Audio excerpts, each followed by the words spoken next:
You're a good coach, dude. Well, I just spent a lot of time thinking about this And you've done been it with since good I was a little coaches. kid. I've done every angle of the fight game from, the bartender at Underground Fights to like all the way up to promoting them, you know what I mean? And fighting in them. And it's just, I have the experience of every, I know. You're a bartender in Underground Fights? Listen, back in the day, I was thinking about, because everyone's all making movies and stuff about MMA. And I'm like, dude, what? Like, they don't even know what really went on back then. Because back then, before it was like completely legal, we would like have underground fights. We'll black out the gyms, put, what is this called? Construction paper all over the gym windows so nobody could see in there. I'm more surprised about the bit where you said you were a bartender. Yes, when I was like 19, 20 years old, I was just in the back. And then literally as the bartender, like, hey, Miller, because I wasn't even Mayhem back then. They're like, hey, Miller, you want to fight tonight? I'm like, yeah. And like, you got your mouthpiece? Yeah. And I stopped being the bartender and fought that night. You've been training? Oh, of course. Yeah. Okay. When did you start training? Oh, you mean seriously? No. Oh, no, not seriously. Okay. When I was 6 years old, it took me to Taekwondo class. Oh, wow. And I was like kicking everybody in their hogu so hard that they had to like put 2 kids against me. At 6. They were just having fun. They realized that I was strong enough to like to get everybody off of me. And so they're like, oh, here, you try these 2 little kids against Miller. And then, so I showed a proclivity for the for martial arts early on. But then, life gets in the way, whatever, you do all that. And then a lot of that experience came in street fights as a little kid, sort of like the neighborhood was pretty tough. And it was one of those things where you figure out trial by fire. And then later on, when I was like 15, I was wrestled a bit, but man. In school? Yeah, but that singlet was not working for me. Yeah. I was like, that's too weird, because I was like a kid in the South. It was like, I don't know. To me, that didn't make any sense. I didn't get caught with the fever. So yeah, the ear helmet.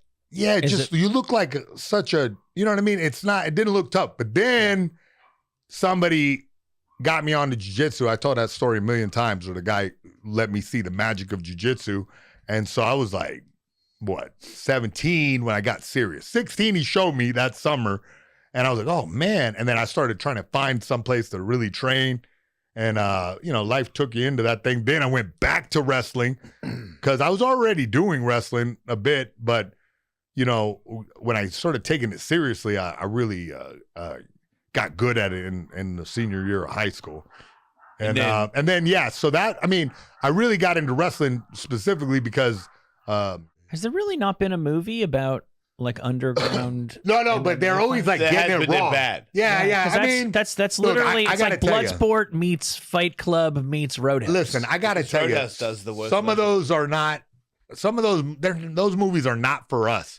I've seen those movies, some of them. They're for little kids. Yeah, you got to look at it like Hollywood. that. Yeah, it's Hollywood. Yeah, but there's a way to split the difference, and I feel like most of the really, really good movies that have a lot of fighting, like John Wick, is Hollywood. Yeah, John Wick is sick with the. But one of the reasons he's a cool judo and stuff. But one of the reasons, presumably, why it's martial arts. But presumably, there's a right and a wrong way to use realistic, right? People don't want totally realistic. They want people to do superhuman shit. Yes. But when it's totally unrealistic, then it's for kids. So there's some kind of magic blend of real and unreal. Yeah, you're absolutely right. Yeah, I think that's with anything, right? Yeah. It's for, I guess in Hollywood, the business is that they get the script, right? And this could be some guy's vision of gritty, whatever. But then they go, no. We got to juice this up for the families. We got to, make this kind of fancier, make this cartoonish. It's also the untrained eye. You've got to do, like in the 80s, it's block punch. There's like Clint Eastwood movies where it's just like, what the hell? Yeah. But then the more we watch fighting in Hollywood, the more the average person kind of, the UFC's everywhere. There's boxing everywhere. Yes. People are now kind of familiar with arm bars and triangles and whatever. Like the average person's like, yeah, I've seen that before. Yeah. So now, John Wick can do judo tosses and the gunplay also, because he's a little slow. But I remember that movie SWAT. It was like the first time they really showcased Cool J in that? Maybe, yeah. Or was it Samuel Jackson? Really did? Seriously? It was Samuel L. Jackson. I think it was. Both of them were in that movie. Wait, there's a swap where LL's in it. Oh no, it's both wrong. It was Sherman Moore. Oh man, that's not true. No, that's a TV series. Yeah. Yeah. LL Cool J. Yeah, you're and right. And Samuel. Yeah, so suck a butt. I was right. You're Both of them were in it. And you guys totally forgot about Oliver Martinez. I think that was I still Samuel forgot about LL Oliver Cool Jackson Martinez. J. Who the hell is that? Bro, somebody photoshopped that guy. I want to hang out with him. He's like a black vampire. He does. He's like aging in reverse. Yeah, dude, he got pasty. Anyway, I wanted to ask you about the UFC, Sean O'Malley and Marab. Man, look, that might be more of the same. Because I feel like that's like because I seen you on what's the other MMA show with Rampage and, and the other guy. Yeah. Where like you're talking, I'm like I see just clips. I don't really watch podcasts. I'm too busy. Yeah, I know. But I see clips and I'm like, yeah, man, like your input on fighting, it seems like more like I believe you. Like some of the other people's opinions, I'm like, man, well, shut up. I know, yeah. Well, I'll give a thought-out, reasoned opinion based on research and like data collection. Like I go, okay, well, what do I know about this guy? What are the factors? And I have a lot of experience in like I said, all aspects, doing the game, coaching the game, watching champions get their belts strapped around them, from the corner. Like I've seen it, and I've seen what it takes to get there, and the betting world will argue and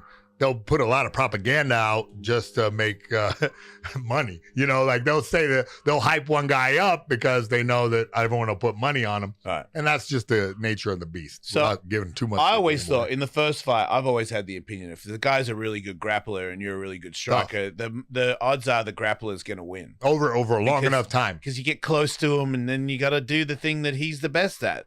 Like I don't know, like Anderson Silva might be the only one I ever seen where he will punch you and you will go for a takedown and he will not be there for the whole fight. I'm like, but even him, elite wrestler, got him down. Chael Sonnen, right? Like got him down. And that was, you know what I mean, for most of the fight. And he threw the Hail Mary. That was a lucky triangle. Ain't no such thing as a lucky triangle. Okay, you know what I mean. You wear the guy like out. Round. Part of a triangle. Look, the way fighting is now with a 5 round. You know what I mean. 5-minute round. Excuse me. And a rest. The way that goes, a triangle's hard to hit. Back in the day, when it's like you had to fight for 10 minutes. Nobody knew posture, mate. No, I mean, yeah, exactly. But not just that.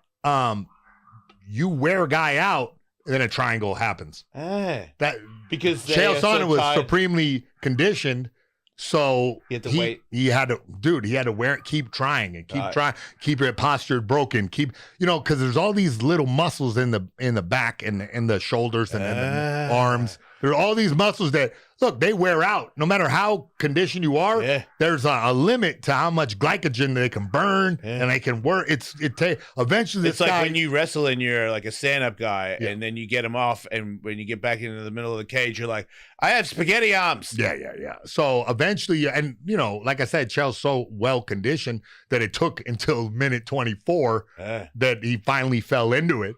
But there's a limit to how much you can do. And the way that the rules are now, it gives a guy a chance to and like you get your fucking body back to, 1 minute. Yeah. 1 minute rest. You got a minute to like your blood can just go back to, cycle, and you can get rid of waste products. That's why you get like a second wind sometimes. Yeah. Because, suddenly your body just flushed out all the junk. That's when I'm good. Come alive. If I get to that. Well, it's so funny that you say that because my